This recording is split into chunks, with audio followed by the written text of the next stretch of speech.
Hey coaches, over the past several years I've always heard a lot of people talk about the swing plane and whether or not you should come down on a downward approach to the ball to try to generate backspin so the ball carries, or if you use the theory of the late great Ted Williams, who says there is a slight upward approach to the ball when the ball's coming down on a downward plane from the pitcher's hand and you want to meet that ball on a slightly upward plane.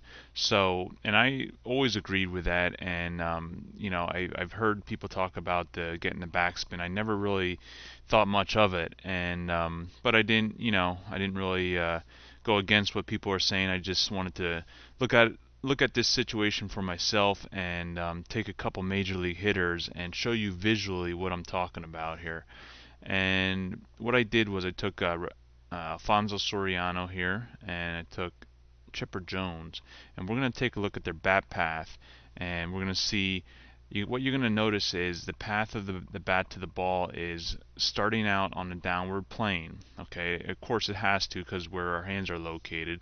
And if I go ahead and start Soriano, and we're going to step through his swing, we're going to get his back him up a little bit. We'll get him into a hitting position, and right there I put a dot right at the bat lag. This is the position when the bat is facing the catcher. Step one more frame ahead, and you can see, put another dot and another dot. Now he's hitting this ball a little out in front. Looks like he's going to be pulling this ball. And one more. Now if I connect those dots,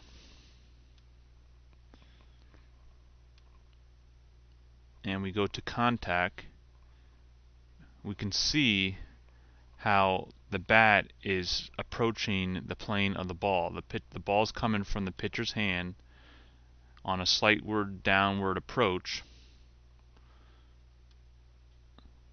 to contact. And so what we want as a hitter is we want to get the greatest force at impact is when this round bat and round ball are on the same plane. Now what causes the ball to go in the air or on the ground is simply where the bat hits the ball. If it's slightly below center, you're going to get a fly ball. If it's the bat slightly above center, you're going to get a ground ball. Let's take a look at our lefty here, Chipper Jones. And I did the same thing right there. Put a dot, another dot, another dot, another dot. And he's hitting this one not quite as far as out as front as Soriano is. So let's connect these dots here.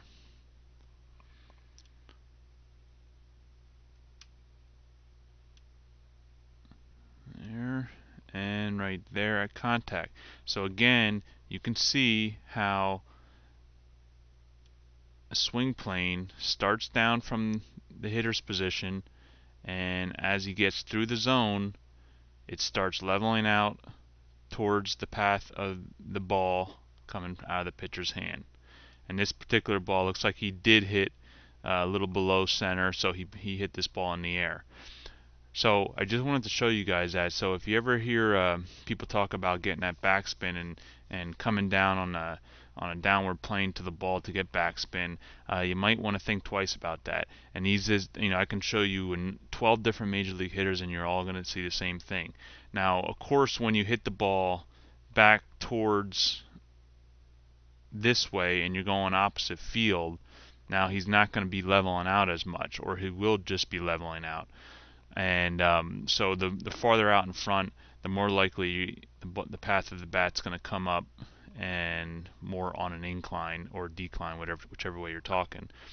But as we can see, we're definitely looking at meeting the ball on the same plane.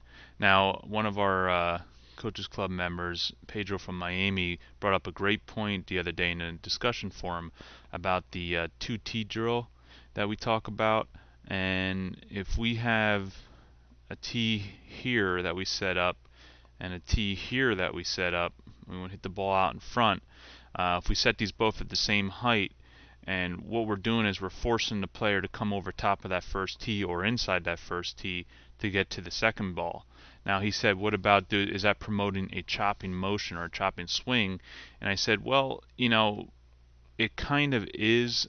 What we're trying to do when we do this drill, we want to prevent the player or the hitter from casting the bat or dropping the backside. And the only one of the best drills to do that is a 2-tee drill, where we can force the hitter to come over top of the first tee and then start leveling out as he gets to the front tee. All right. So what I said was that it's kind of a lesser of two evils, where we really don't want our players to drop the backside and cast the bat out. And just drag the bat through the zone. We want him to use his hands, come inside the ball, and start leveling out as he would get to the to home plate or beyond. So we use this drill to enforce getting out of a bad habit.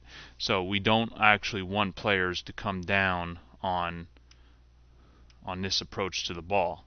Okay, but what we do again is we're just trying to force the player out of a bad habit. It's just like in golf, what I'll do a lot of times, if I'm slicing the ball or something, I'll actually start playing a hook and just then eventually go and find a happy medium, something in between that can straighten out my swing. And this is kind of the same concept. We want to just teach the player to come inside or over top of that first tee and then approach the ball out in front.